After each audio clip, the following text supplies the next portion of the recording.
الحمدللہ وکفی والصلاۃ والسلام علی اشرف الانبیاء محمد المصطفیٰ وعلی آلہ واصحابہ وازواجہ وذریاتہ واہل بیتہ اجمعین، اما بعد۔ موسم ماشاءاللہ بڑا پیارا ہے، عصر کے بعد کا وقت ہے، اور چونکہ یہ ولاگ پاکستان سے اپلوڈ ہوگا اور ریکارڈ ہوگا تو یہاں کے ماحول کے مطابق آپ کو سب کچھ ملے گا۔ بیک گراؤنڈ میں کتے کی آوازیں بھی ہوں گی، کوئی مکھیاں شکھیاں بھی آ سکتی ہیں، اور ابھی کوئی اذان بھی ہو سکتی ہے، یعنی اذان کا بھی کوئی ٹائم نہیں۔ اگرچہ میں جماعت کے ساتھ پڑھ کے آیا ہوں، مگر کسی نہ کسی مسجد سے اذان شروع ہو جائے گی، اور یہ یہاں رواج ہے۔ 12:30 بجے شروع ہوتی ہیں اذانیں اور 2 بجے تک ہوتی رہتی ہیں۔ 25 مساجد ہیں ماشاءاللہ ہمارے گاؤں میں، ہر ایک کا اپنا ٹائم ہے، جب سہولت ہوتی ہے اٹھ کے بندہ اذان دے دیتا ہے۔ تو یہ ساری چیزیں اب چلیں گے بھی، شاید باہر سے کوئی ٹریکٹر گزرے گا، کوئی گاڑی گزرے گا، بہرحال اب اس کے ساتھ چلنا پڑے گا۔ گزارش یہ ہے کہ ایک خاتون نے ایک تحریر بھیجی ہے کسی ملحد کی، جس نے اعتراض کیا قرآن حکیم پر،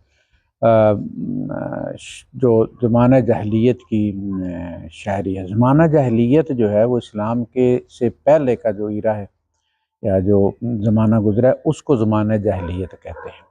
اس کا مطلب یہ نہیں کہ وہ لوگ جاہل تھے، اسلام سے محروم تھے، اس لیے اس دور کو کتاب سے محروم تھے تو زمانہ جاہلیت کہا جاتا ہے۔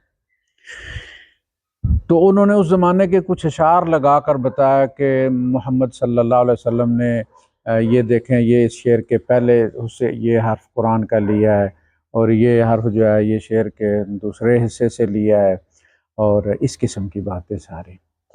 اچھا، قرآن حکیم یہ دعویٰ کرتا ہے کہ وہ عربی مبین ہے، بے لسان عربی مبین، بین واضح اور اعلیٰ ترین عربی میں یہ نازل کیا گیا۔ اب اس کی عربیت ثابت کرنے کے لیے باقاعدہ جاہلیت کی شاعری جو ہے وہ پڑھائی جاتی ہے، ہمارے نصاب میں شامل ہے۔ تو ان کتابوں سے، ان اشعار سے جو اس نے وہ الفاظ نکال کے دکھائے قرآن کی آیات کے، وہ تو گواہی ہے کہ قرآن عربی میں ہے، وہ تو قرآن کے فیور میں گواہی ہے کہ قرآن واقعتاً عربی میں نازل ہوا ہے، اور عربی بھی وہ کہ جو اعلیٰ دماغ اس زمانے کے سوچ سکتے تھے۔ شعراء جو تھے، ان کے شعراء ستہ مشہور ترین جن کے اشعار کو کعبے میں لٹکایا جاتا تھا، اس کے عربی، بہترین عربی جو ہے وہ ہونے کی وجہ سے کہ ہم اس کے سامنے بے بس ہیں، یہ اس درجے کی عربی ہے۔ تو اس درجے کی عربی کو اگر وہ ثابت ہوتی ہے ان کی شاعری میں، اور قرآن حکیم کی آیات میں استعمال ہوئی ہے، تو قرآن کی عربیت ثابت ہوئی ہے۔ قرآن نے یہی تو دعویٰ کی ہے کہ یہ عربی مبین میں نازل ہوا ہے تاکہ تمہاری سمجھ میں لگے، لعلکم تعقلون، تاکہ تم سمجھو اس کو۔ کوئی دھاک بٹھانے کے لیے نہیں ہے کہ کوئی ایسی زبان بولنی شروع کر دی کہ کلے ششدر ہو جائیں کہ پتہ نہیں جی بندے کو جن پڑ گیا ہے، اسی لیے وہ پنجابی اردو بولنا شروع کر دیتا ہے، اردو والا پشتو بولنا شروع کر دیتا ہے، تو کہتے ہیں اس کو جن پڑ گیا۔ یہ ثبوت ہوتا ہے کہ جن پڑ گیا، اس کو جن آ گیا، اس پہ جن حاضر ہو گیا اس پہ، اس لیے کہ اس کی مادری زبان تو پنجابی ہے، بولنی اس نے پشتو شروع کر دی ہے، تو اس کا مطلب ہے کہ وہ جن کوئی پٹھان چڑھا ہے اس کے اوپر۔ تو ششدر تو کیا جا سکتا ہے، لوگوں کو تھوڑی دیر مجمع لگایا جا سکتا ہے، لیکن احکامات دینے ہیں، آخری شریعت دینی ہے، تو وہ عربی مبین ہی ہونا چاہیے۔ رسول عربی، زبان عربی، اور کلام عربی، اور قبیلہ عربی۔ حضرت ابن عباس رضی اللہ تعالیٰ عنہ بیٹھے ہوئے تھے حرم کے بیت اللہ کے سائے میں، تو ایک خارجی جو ہے، خارجی جو تھے خوارج، وہ بہت اعلیٰ ذہانت کے حامل تھے، بڑے پڑھے لکھے لوگ تھے، اور ہم نے تو ان کا لٹریچر غائب کر دیا نا۔ اب جو کچھ بھی ہم سنتے ہیں وہ ان کے دشمنوں کی زبان میں ہم سنتے ہیں، لیکن وہ لائق فائق لوگ تھے، ہم نے ان کا لٹریچر جلا دیا، ختم کر دیا۔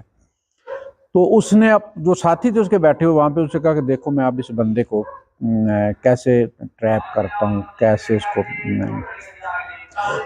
اس کو میں پھنساتا ہوں۔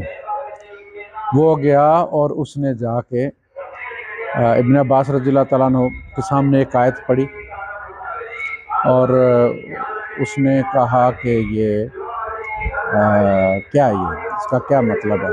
تو آپ نے وہ مطلب سمجھایا اسے. اس نے کہا کہ یہ مطلب عرب جانتے بھی تھے، یعنی یہ مطلب جو آپ بیان کر رہے ہیں یہ عرب جانتے ہیں اسے؟ تو انہوں نے فرمایا کہ بالکل جانتے ہیں. اور پھر آپ نے عربی کا شعر پڑھا، ایک شعر پڑھا اور فرمایا کہ یہ دیکھو.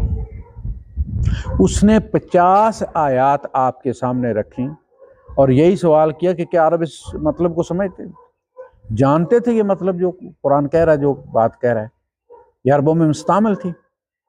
اور آپ نے 50 اشعار اس کے سامنے پڑھ کے وہ مطلب نکال کے دکھایا. ایون کے وسیلے کا مطلب بھی زمانہ جاہلیت کی شاعری سے اس نے ثابت کیا ابن عباس رضی اللہ تعالیٰ عنہ. تو وہ شاعری سے قرآن کی تصدیق ہوتی ہے کہ عربی زبان میں ہے، عربی معلیٰ میں ہے، اعلیٰ درجے اعلیٰ فہم رکھنے والے لوگوں کی زبان ہے. اس سے گھبرانے کی ضرورت نہیں ہے. ایک قرآن نے تو چیلنج دیا ہوا نا جی، حرف کی کیا بات ہے؟ جس کو نظر آتا کہ یہ شاعری ہے اور وہ عربی میں ہے تو بسم اللہ کرو.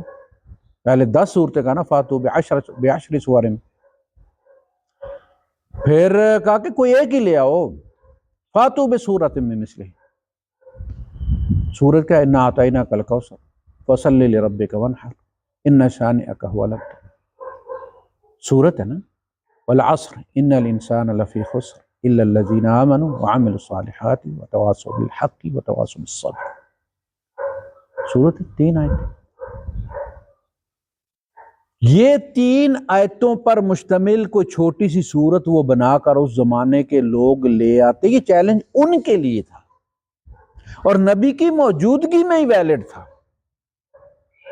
لیکن نبی کی موجودگی میں اللہ کی عدالت ہے اور وہیں فیصلہ ہونا تھا. اب تو فیصلہ کرنے کے لیے اب کسی کو کہیں گے نا، وہ پتہ نہیں کیا بات کرے گا. تو اس میں نبی کی موجودگی میں بنا کر لانی تھی. اگر وہ جھوٹی بنا کر لاتا تو جیسے نبی کریم صلی اللہ علیہ وسلم کے بارے میں اللہ تعالیٰ نے فرمایا نا، وَلَوْ تَقَوَّلَ عَلَيْنَا بعض الاقاویل، اگر یہ نبی ہمارے طرف کوئی ایسا قول منسوب کر دے جو ہم نے نہ کہا ہو، لَأَخَذْنَاهُ بِالْيَمِينِ ثُمَّ لَقَطَعْنَا مِنْهُ الْوَتِينَ، ہم ان کو دانے آتے پکڑے اور ان کے رگے جان کاٹ کر رکھ دیں گے. تو اگر کوئی بنا کر لاتا اور جھوٹ بنا کر لاتا تو رگے جان کاٹ جاتے. وہیں فیصلہ اس ایکشن نے کرنا تھا جو اللہ نے اس کے خلاف لینا تھا. یہ کلام اللہ ہے یا نہیں؟ فاتوا بسورۃ من مثلہ. اور پھر یہ بھی کہا فَلَمْ تَفْعَلُوا وَلَنْ تَفْعَلُوا، اور اگر تم نہ کر سکو اور تم کبھی نہیں کر سکو گے. اتنا بڑا چیلنج. جنگیں کی انہوں نے، محاصرہ کیا انہوں نے، طلاقیں دی انہوں نے نبی کریم صلی اللہ علیہ وسلم کی بیٹیوں کو. اس حد تک وہ گئے، پرسنل ہو گئے، لیکن صورت نہیں بنا کر لا سکے. یہ ہے قرآن معجزہ نبی کریم صلی اللہ علیہ وسلم کا. تو آپ کو ان سے گھبرانے کی ضرورت نہیں کہ جی فلاں نے یہ کیا، فلاں نے یہ کہا. جس نے بھی کہا کہ جی فلاں کے شعر میں سے پہلے یہ اور دوسرے شعر میں سے یہ حرف اٹھایا اور کیا بنایا، صورت بنا لی.